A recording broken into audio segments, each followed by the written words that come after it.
Depois de uma reunião na manhã de ontem com o presidente da Fundação Municipal de Saúde e com o representante da Gerência de Vigilância Sanitária, ficou acordado que as 4 regionais de saúde vão regularizar-se junto ao Conselho Regional de Farmácia do Piauí e que ainda no primeiro semestre de 2011 serão contratados farmacêuticos para os hospitais de Teresina. Uma decisão importante para a melhoria da saúde municipal. Para discutir o assunto, aqui no estúdio, o presidente do Conselho Regional de Farmácia, Oswaldo Bonfim. Bom dia, presidente. Bom dia. Bom, presidente, pelo visto aí não há farmacêutico nos hospitais, aqui em Teresina, na capital. Isso é algo que acontece em Teresina, também em outros municípios. Vamos dizer, nós temos aí um serviço de medicamentos de farmácia bem organizado no HUT, mas precisa que o restante também da rede municipal de saúde de Teresina seja organizado do ponto de vista do medicamento. Ou seja, com a assistência integral do profissional de farmácia, com o fim de melhorar a atenção e a assistência nessa área. Como seria a contratação? Através de concurso, através de simples contratos? Como é que seria isso? Não há dúvida de que a forma de se contratar no serviço público, inclusive na prefeitura, em todas as prefeituras, é concurso público. Bom, mesmo emergencialmente, não haveria essas contratações, digamos assim, de gaveta. A prefeitura teria que fazer, publicar edital e elaborar um concurso público. Na verdade, a prefeitura já tem um concurso vigente, ela pode chamar todos aqueles que estão disponíveis em número de 12. E é claro que se vai fazer alguma contratação emergencial, vai depender do gestor e de sua assessoria jurídica de justificar e de que seja algo legal. Presidente, a gente tem acompanhado o trabalho do Conselho, tem percebido que o Conselho tem sido vigilante em alguns aspectos. Mas a gente ainda encontra situações de farmácias de ponta de esquina, sobretudo na periferia de Teresina, que não oferecem sequer as estruturas mínimas de higiene. Elas oferecem um farmacêutico, como diz a lei? Não, esse é um problema, como a gente já disse em outros momentos, todo estabelecimento para funcionar ele tem que ter as condições mínimas. E a farmácia, sendo um estabelecimento de saúde, para prestar um bom serviço, é claro que ela deve ter as estruturas de espaço físico, de guarda de medicamento e, sem dúvida nenhuma, a presença do profissional farmacêutico. A farmácia sem o farmacêutico é como a construção civil sem engenheiro, a justiça sem o advogado, a imprensa sem o jornalista ou o apresentador. Ou seja, se não há condições de trabalhar, de oferecer um bom serviço de saúde ao seu usuário, é claro que a farmácia não tem condições de funcionar. Presidente, quantas farmácias existem hoje só na capital? Nós temos na capital em torno de 1000 farmácias. E há demanda, há profissionais para atenderem a esse número tão elevado de estabelecimentos? Na verdade, nós temos no Piauí um caso típico, ou seja, há um número exagerado de drogarias nesse estado, tanto na capital como nos outros municípios. E como a lei permite que o farmacêutico esteja atendendo a 2 farmácias, nós temos atendido dessa forma. Agora, o ideal é que a gente tenha, e a gente espera que a partir do próximo ano, as faculdades formando mais profissionais, a gente tenha farmacêutico com, no mínimo, 8 horas o horário integral nas drogarias. Presidente, como exigir o cumprimento da lei se não há esse profissional no mercado, sobretudo no interior do estado? O que a gente diz é o seguinte, há um excesso de número de farmácias, então o problema não é a falta de profissionais, é o grande número. Você encontra aqui em Teresina drogarias uma em cima da outra, então há necessidade que os municípios organizem o ordenamento das farmácias e das drogarias, não é para ocorrer uma em cima da outra. A Organização Mundial de Saúde diz que é para ter um estabelecimento para cada 8.000 habitantes. No Piauí a gente chega a ter um para cada 2.000, 2.500 habitantes. Então, é bem claro que no Piauí há um exagero nesse número de estabelecimentos que impede, às vezes, até que os que existem se organizem e que prestem um bom serviço. Presidente, é uma dúvida até do profissional. Qual a diferença entre farmácia e drogaria? Existe ou é só uma nomenclatura? Não existe a diferença, na verdade, essa é uma diferenciação da Lei 5991 de 1973. Ela trata como farmácia a de manipulação, ou seja, aquela em que há o laboratório em que se manipula o medicamento. E a drogaria, ela define como aquela que trabalha com o medicamento industrializado, ou seja, o medicamento que já vem na caixinha, que já vem pronto da indústria. Bom, Agora, vamos tocar no outro assunto interessante. Há pouco tempo, o Ministério da Saúde e a Anvisa teria baixado uma regulamentação aí, uma resolução, desculpe, a propósito da venda de produtos fora do foco das farmácias e das drogarias. Por exemplo, tinha farmácia vendendo sabão em pó, pilha, filme fotográfico, saindo da função específica do medicamento. Essa situação ainda permanece em Teresina? A gente vê aí algumas farmácias que parecem supermercados.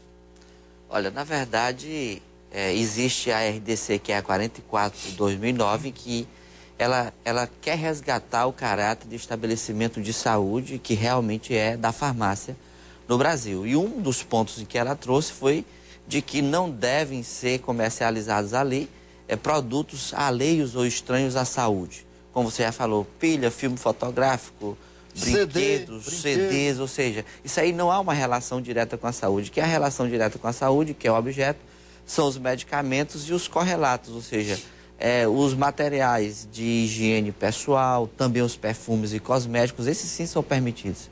E que além de não vender, como você disse, né, parece mais uma quitanda ou um supermercado. Esse comércio já existe, o supermercado é a quitanda. A farmácia é medicamentos e correlatos. E ainda há na justiça o impedimento, através de liminar, de retirada desses produtos. Inclusive, dessa resolução, o único ponto que falta ser cumprido realmente, que ainda há lide judicial, é esse. Então, eles ainda têm liminar que permite. E que isso, quando se comercializa ou se presta outro serviço, se deixa de prestar o serviço de saúde, que é a assistência farmacêutica, a atenção farmacêutica, a medição da glicemia capilar para diabéticos, o aerosol, a injeção, né? Ou seja, serviços que deve-se estar prestando na farmácia e que, em detrimento desse, se faz outros. Aliás, hoje é difícil se encontrar uma farmácia que aplica uma injeção, né? Você vê. Então, e é um serviço inerente e que de grande valia para a comunidade. Então, precisa sim que a farmácia, que os empresários, eles também são importantes, né? Nós não estamos em campos opostos, nós estamos que os empresários da farmácia e os farmacêuticos no Piauí e no Brasil prestem realmente serviço de saúde à população. Presidente, vamos falar agora de automedicação. Esse é um problema ainda muito grave, muito sério, tem trazido complicações terríveis e até levado à morte, né? Sem dúvida, né? A gente vê assim que mesmo sendo uma coisa boa, mas a farmácia ela tem alguns problemas que a gente precisa enfrentar realmente de frente, com muita determinação. E a automedicação ela é prejudicial. Ela é prejudicial porque, em primeiro lugar, a pessoa pode usar a indicação errada, pode ter problemas de reação àquele medicamento, se não é que vale trazer mais doença. Vários são os problemas da automedicação.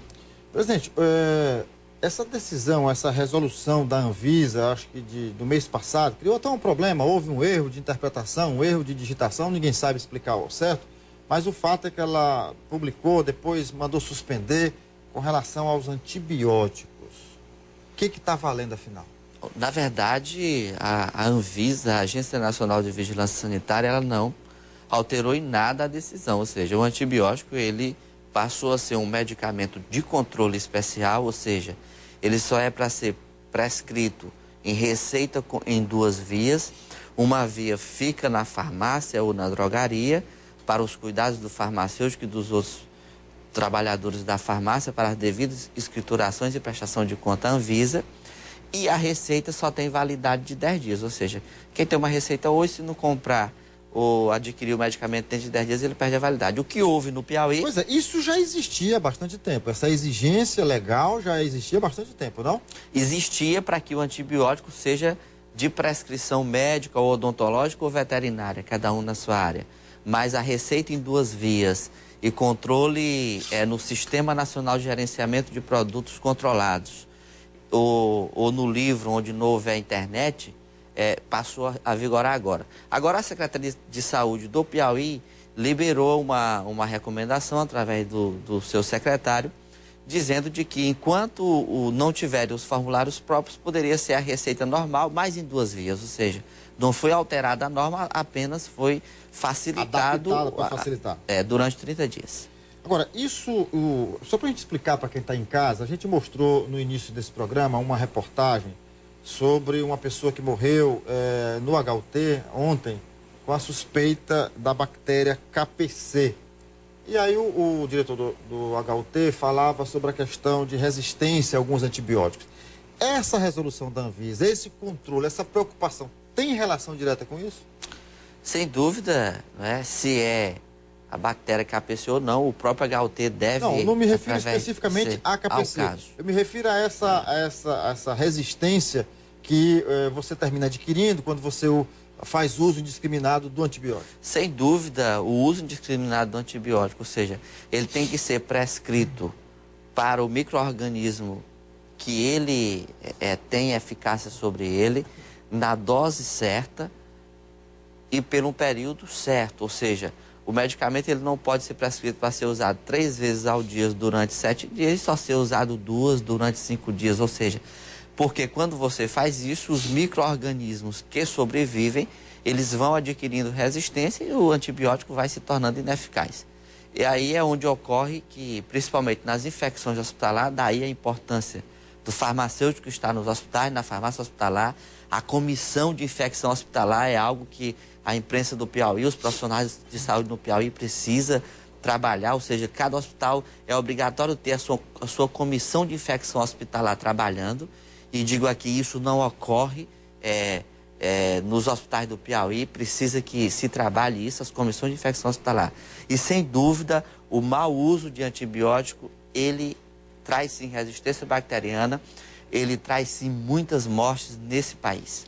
Agora, o senhor falou aí na questão da resistência, as pessoas não costumam concluir um tratamento. Você tem um problema, vai tomar aquele antibiótico, é para tomar 7 dias, como o senhor falou, 3 vezes por dia. No segundo, terceiro dia, você sente uma melhora, suspende esse tratamento. As pessoas não entendem que isso é um tratamento mesmo, tem que ser seguido à risca, né? Pois é, a população, cada usuário de medicamento precisa entender isso, ou seja, de que o medicamento ele tem que ser usado conforme a prescrição e no caso do antibiótico mais ainda. E daí a gente coloca a importância do médico, do farmacêutico, do enfermeiro, de todos os profissionais de saúde em estarem explicando, ou seja, a educação em saúde, a educação sanitária, ou seja, ela precisa ser melhor trabalhada com a população. De entender de que o medicamento ele não é um produto como o arroz, o feijão, a carne que a gente consome conforme o gosto. Ele tem que ser conforme a orientação técnica, porque ele só vai conseguir ter o resultado se assim for utilizado. Só para encerrar nossa entrevista, esse surgimento constante de novas bactérias, a cada dia surge uma bactéria, a exemplo da KPC. Mas aí você vê na mídia, a gente aqui tem mostrado isso com bastante frequência. Tivemos até o caso de uma colega que teve um problema seríssimo de uma bactéria desconhecida. Isso é resultado de quê? Não é que novas bactérias surgem, é as que já existem, ou seja, elas vão tendo transformações... Mutações no seu DNA, na sua constituição. E é claro que, como todo organismo, busca a vida, busca sobreviver. Então aí a bactéria, na verdade, ela está procurando uma forma de continuar existindo, ou seja, ela está querendo perpetuar a sua espécie, ou seja, e para isso ela vai adquirindo força, ou seja, ela vai mutando, claro, se adequando ao ambiente. É aí onde nós, como é prejudicial à saúde humana e à saúde dos animais, a gente tem que procurar o máximo possível de evitar o surgimento de mutações de bactérias resistentes, porque isso já é ruim para a saúde humana, né? Pode agravar a doença ou até matar o paciente. Eu agradeço aqui então a entrevista, as informações prestadas pelo presidente do Conselho Regional de Farmácia, Oswaldo Bonfim. Bom dia para o senhor. Bom dia, eu que agradeço. E a gente vai continuar